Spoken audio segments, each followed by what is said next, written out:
I guess here for my first live video. I haven't ever done one of these yet on YouTube.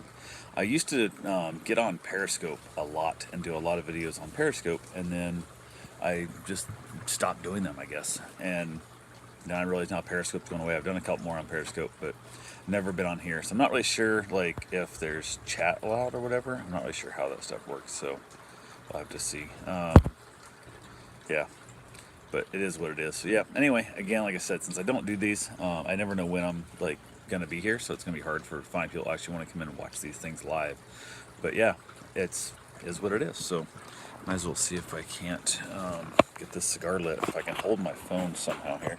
I need some kind of weird tripod or something to work in this process, but I did not think this fully through, because normally I would not have this in landscape when I'm doing Periscope, but because this is YouTube, they wanted it in landscape, which is always a better way to do, but this wasn't what I was planning on doing, so I did not have that set up. So go ahead and get my cigar lit up here.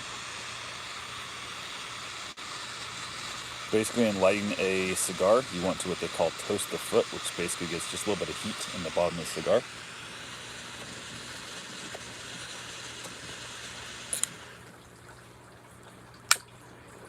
And puff and rotate. So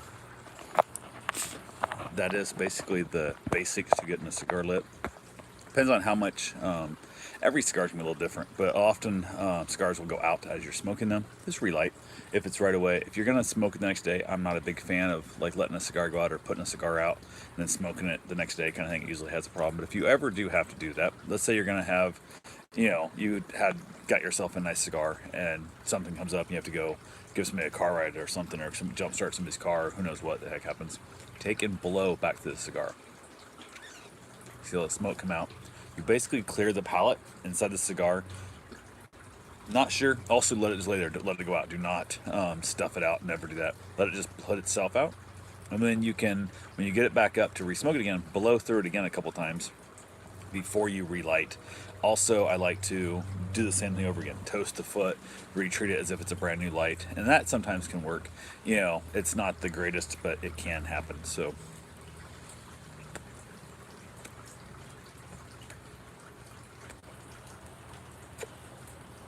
and ironically, the little Room 101 here, Payback, for the first time, it says the Big Payback, I guess actually technically the name. It's actually a little hard draw. That's usually not the case at all in these cigars. These cigars are usually very well constructed, very well made, and super light. You can see how it's very light Connecticut shade wrapper.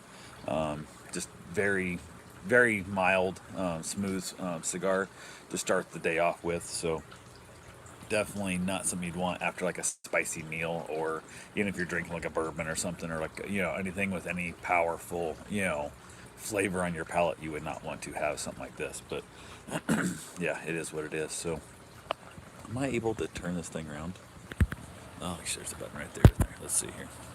Not sure if you guys can see, but I have a little puppy that I'm babysitting, and this is my third week watching him. I watch him 4 days a week, Monday through Thursday, from like 5:30 in the morning until about 5 o'clock in the afternoon. And this little booger here, he was 4 months old when I first met him, and so now he's, I don't know, about 5 months old, not quite, in that 4.5, 5 months old range. I'm not sure if he was actually 4 yet or plus, I don't know what it is, in that ballpark range.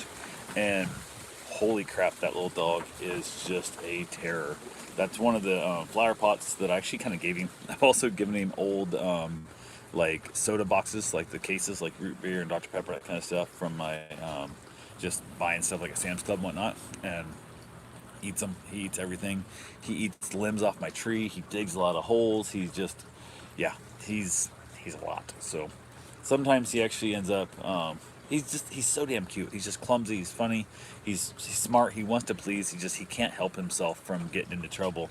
And I think he's gonna be, he's gonna be a handful. So hopefully I can stay on top of it. He takes like firewood and like eats the bark off and stuff and carries on sticks, and he's just a giant. Oh crap, I just got stung by a sweat bee. That's not good. But something got me. It might not have been a sweat bee in the back of my arm, but something got me pretty good. But he's gonna be a handful. He's been running with me a little bit, walking and running some. He's ran over a mile straight without stopping, almost not stopping, like a little bit here and there and stuff. Yeah, stop, take a little break here and there.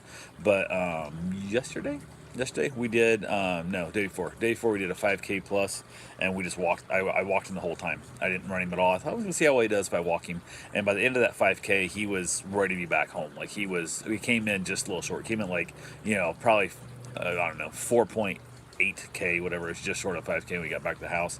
And I was gonna make another loop around the other corner kind of thing and stuff, but he was done. He could tell he was over it, because when we first started off, he would run and like every second or third house, he'd jump up and try and like lick and bite my dog's mouth and stuff, wanting to play real hard. And then after about a mile or so, he was kind of like, maybe like fifth or sixth house, he would kind of run back and jump up and try and bite my dog's mouth and wanting to play and wanting to wrestle. And then by the time he was getting close, after that second mile was over, he was just like, no, like every like 10th or 12th house, he would jump up and try and like, and then at the end, that last half mile or so, he was just kind of like, no, I don't even care you're there, man. I don't give a damn at all. Like, he did not care one bit. So, but it was pretty good. We saw a few people here and then on the trails and stuff. So we're working on the whole thing of like, they're not there just to see you. A lot of training stuff I'm going to do with the puppy that is money so well spent by the gentleman that has the dog, because he gets to enjoy the hell out of the dog. In the fact that he had come home to a tired, trained, or in the process of being trained, tired dog that's been exercised and been socialized and been, all that kind of stuff, as opposed to coming home to a dog that is basically just been stuck in a crate all day. So, because this thing will chew up everything in your house, you're not looking. He tried to chew my curtains up there. Holy crap! Chews up shoes. He chews up anything if you don't keep your eye on him 24/7. He's chewing up everything all the time. So, that's why I'm happy when I see him chewing on like the flower pots and stuff. He's got bones. He's got rope toys. We got all kinds of stuff for him. Stuff. He just, whatever it's not designed for him is what he wants. Whatever is designed for him, he's not a big fan of. So.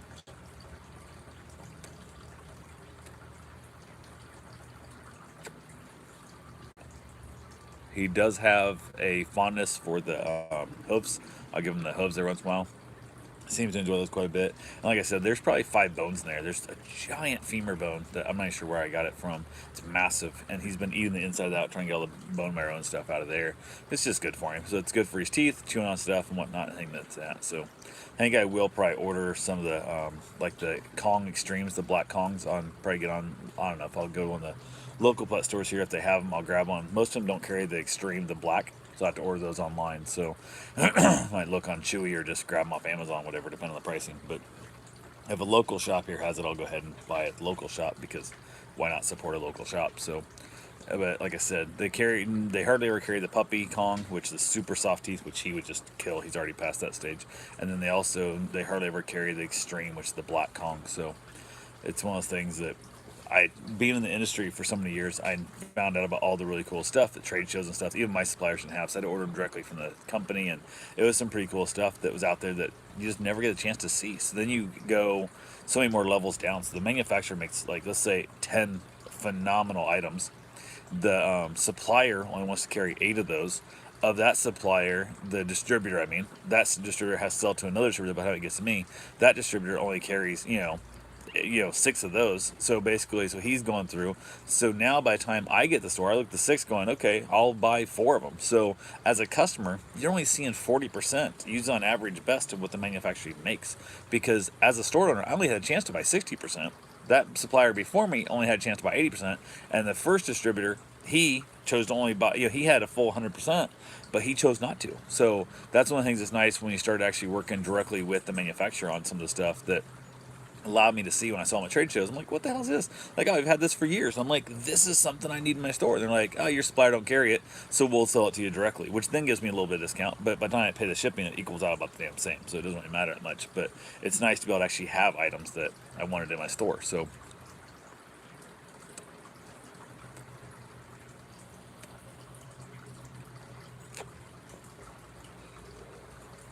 might be the first Room 101 that I'm having to really suck on, like as if I'm drinking a thick ass shake or something. Like, this is really not like them, which is one of the reasons why you're seeing me puff on it multiple times to try and get enough smoke in my mouth to even really enjoy it. So hopefully it opens up and whatever. So the one thing I'm doing, I'm basically rolling it in my fingers to kind of give it a little smush. 99% of the time, if there's a If there's a blockage, it's gonna be right around the band area. That's where the roller starts off, and they kind of roll it through. That's usually the hard spot that gets the pack. So I try and roll it around my hand and break that part up, but we'll see if it happens.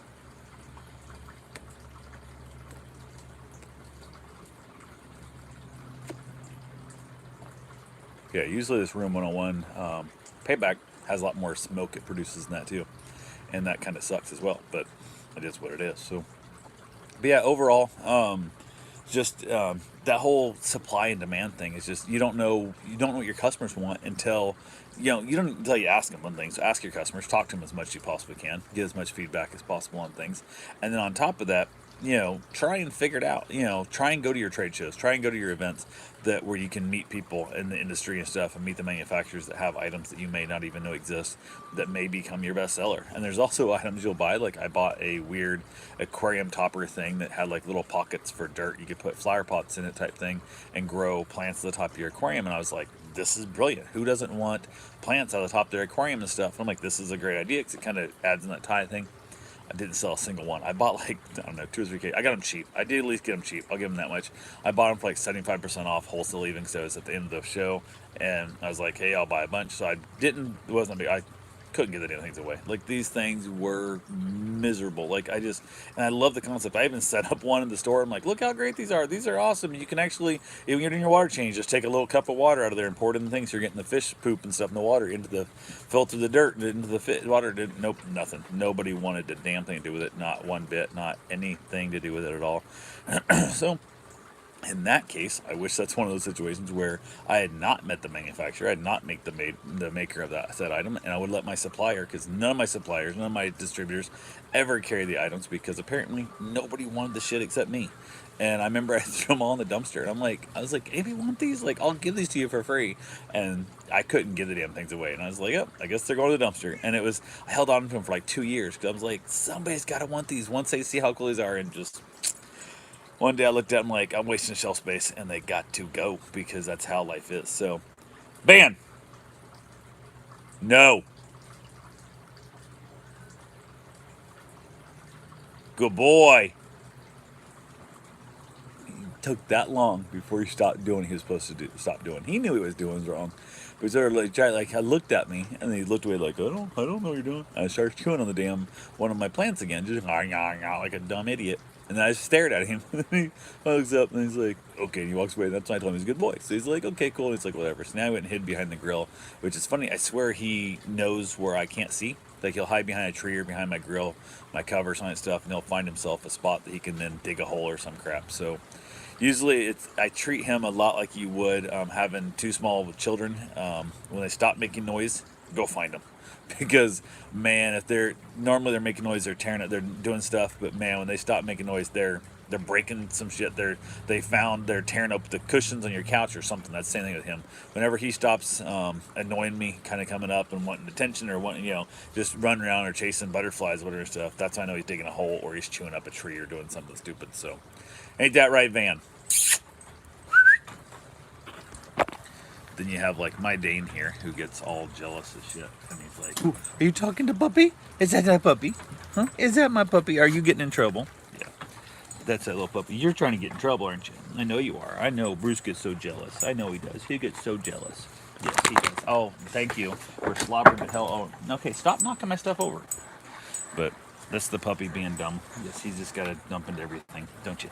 He gets so jealous. So jealous. I know. So jealous. Uh-huh. Is that what the puppy is? Is that why he's jealous? Huh? Is that why he's jealous? It is. That's why he's jealous. But yeah, that's pretty much a lot of that. Hey, why'd you guys knock my cigar pipe down? You didn't have to do that, But hey, I know. Everybody's got to do their own thing, I guess. So. But yeah, just like that, you have to once in a while call him back up and check on him because it usually means he's getting into something when he's quiet. Every once in a while, you'll get him. He'll lay down in the sun. He'll take a nap, but he's not the biggest napper in the world. So definitely, yeah, it is what it is there. So, but crazy ass dog, fun to have around. I enjoy having him here. So it is what it is. But anyway.